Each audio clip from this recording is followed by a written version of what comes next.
út frárennslisrör þar sem á bara að koma út svona ferskvatn og ekki klóak sko því að klóakið á að fara eitthvað annað og það kom út mannaskítur þeir höfðu tekið til því það hafði einhver fréttamaður frá Stöð 2 verið að skoða klóak og farið heyrðu bitu nú við þetta ekki jú þetta mannaskítur og hérna hringt strax upp á Stöð ég er búinn að finna hérna meiri mannaskít og það var rosa frétt og maður sem kraup svona við rörið og já það var heldur ljót aðkoman hér að frárennslisrörunni í Garðabæ það sem mannaskítur flýtur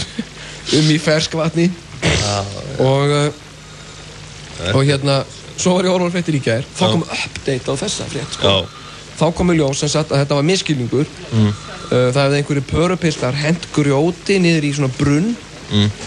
og hann hafði stíplast þannig að mannaskítur sem átti að fara sem sagt, í klóakurör eða eitthvað langt út á haf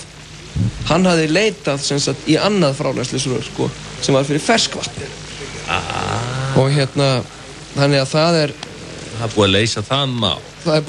er leyst og það er svona farsælega lokið gott að heyra Ísland á morgun